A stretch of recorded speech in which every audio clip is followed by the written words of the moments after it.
You are listening to the Novel Writing Podcast, episode 183. I'm your host, Colleen Mitchell. Grab a cup, cozy up, and let's get to writing. Today is the next in the Literary Sins series, all about those things authors do or don't do that drive readers nuts, and how to avoid them or not. Today's literary sin is when you don't have enough GMC. GMC stands for Goals, Motivation, and Conflict. And I first learned about the importance of GMC from Jennifer Hilt's book, The Trope Thesaurus. Every character, but especially your mains and your antagonists, need to have clear and strong goals, motivations, and conflict. If they don't, you're going to have a hard time getting readers to care about your characters, your middle will sag a lot, and your ending won't be satisfying. Goals, motivation, and conflict are the core of what drives a character's actions and the story forward, and they also keep readers hooked on the story. Goals give direction to the plot. Without goals, your characters don't have anything to work toward. Motivation creates empathy and emotional investment. Without motivation, your characters don't have any reason to make a change. Conflict fuels tension and drives a story forward. Without conflict, you don't have a story. Both plot-driven and character-driven stories need goals, motivation, and conflict. You don't get a ticket out of this if you're writing a character-driven story. Knowing what those goals and motivations are means you need to really understand your characters' backstories.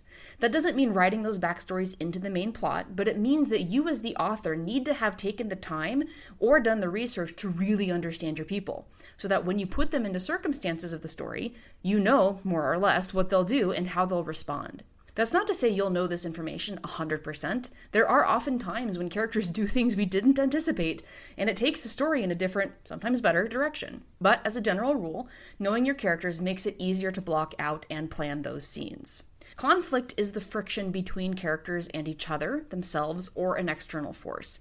Every single scene will have some kind of conflict, even if it's really small.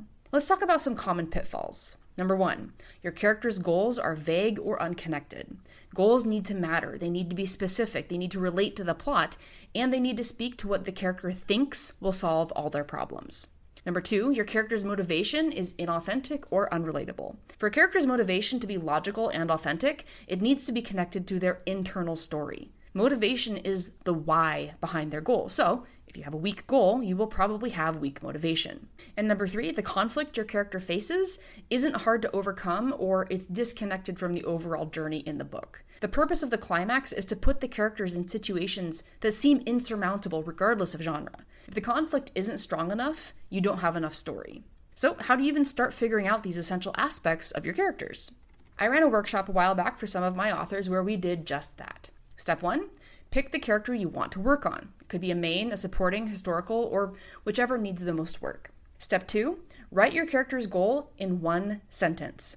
Focus on clarity and specificity, and you can dig deep with the following questions. Number 1, does this goal matter deeply to this character, and why? Number 2, how does achieving this goal relate to what they think will solve all their problems? And number 3, is the goal tied directly to the main plot? Step 3, write down why your character wants to achieve this goal. Push past those surface level answers.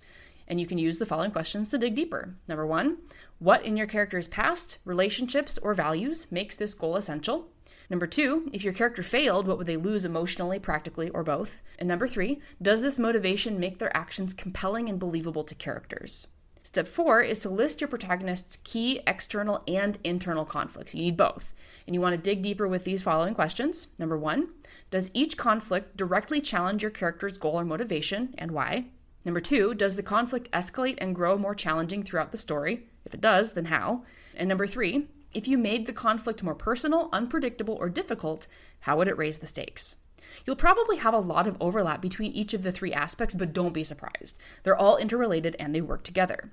If you have a weak goal, you'll likely have a weak motivation and a weak conflict. Weakness in any of these 3 impacts the strength of the others, so the stronger they all are, the better. This is a case where the whole is greater than the sum of its parts. And then the last step to this is to summarize what you just learned about your character's GMC. If you can do it in relationship to the story's climax, even better. When I did this exercise with my authors, I uncovered pieces of information about a character that I hadn't thought of before, and it really helped shape the story itself. It can be used as a tool for brainstorming if you're early on in the process. Overall, to improve your character's goals, motivations, and conflict, focus on how they interact in each scene. A character's goal should be clear, specific, and tied to what they think will solve their problems.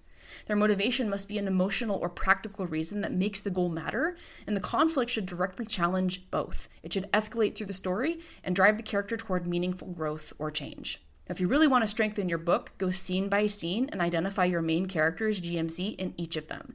And if you do it for multiple characters in the same scene, you can identify how competing GMCs further drive the story forward and present opportunities to strengthen the overall plot. That's it for today's episode. Thanks for joining me, and remember, the first draft is supposed to be garbage. Thanks for listening to the Novel Writing Podcast. If you're ready to stop struggling and start finishing your novel, check out the 60-Day Novel Writing Challenge. It's a step-by-step program designed for solo writers to complete their first draft with clarity and focus. Visit the link in the description to learn more.